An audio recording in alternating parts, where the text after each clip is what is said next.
An extract from To Kill a Mockingbird by Harper Lee. Atticus was feeble. He was nearly 50.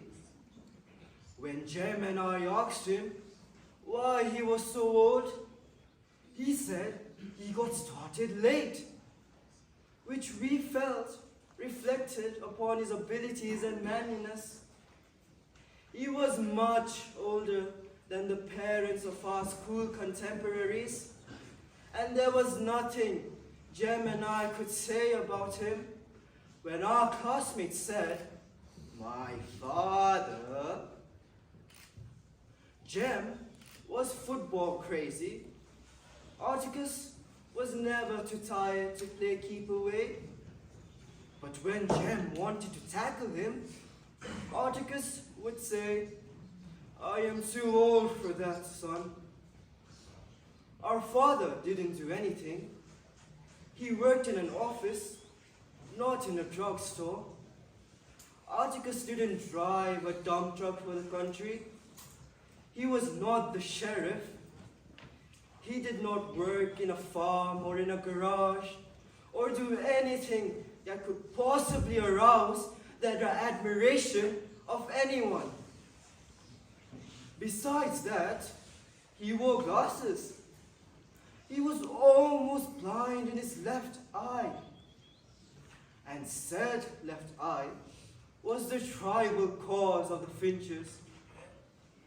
Whenever he wanted to see something clearly, he would turn his head around and look with his right eye.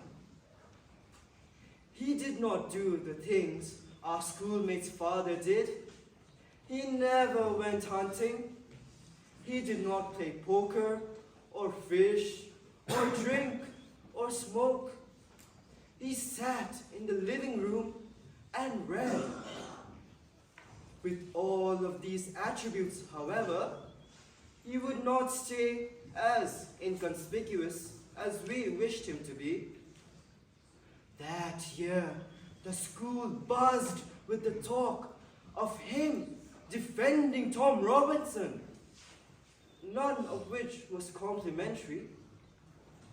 After my bout with Cecile Jacobs, when I had to commit myself to a policy of cowardice, word got around that Scout Finch wouldn't fight anymore. Her daddy wouldn't let her, which was not entirely true.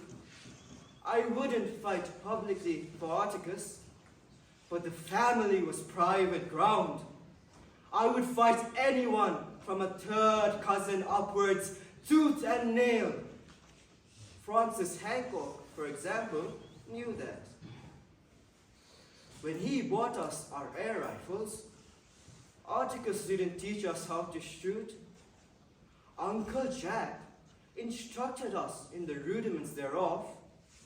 He said Atticus wasn't interested in guns.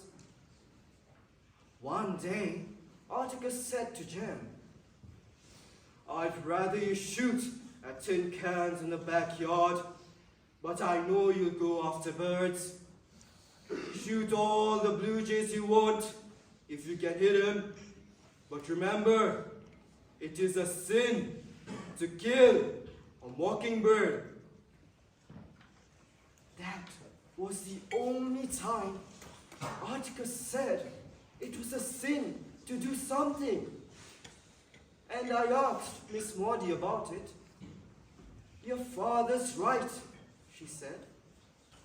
"Mockingbirds don't do one thing, but make music for us to enjoy. They don't eat up people's gardens, don't nest in corn cribs. They don't do one thing, but sing their hearts out for us. That is why it is a sin to kill a mockingbird."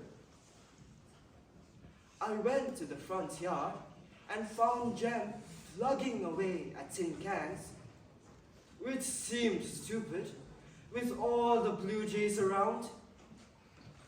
I returned to the front yard and busied myself for 2 hours erecting a complicated breastworks at the side of the porch, consisting of a tire, an orange crate, the laundry hamper, the porch chairs, and a small US flag Jen gave me from a popcorn box. When Articus came home to dinner, he found me crouched down, aiming across the street. "What are you aiming at?" "Miss Maudie's rear end." Articus turned around and saw my generous target bending over her bushes. He pushed his hat to the back and crossed the street. "Maudie! Maudie!" he called. "I thought I'd better warn you. You are in considerable peril."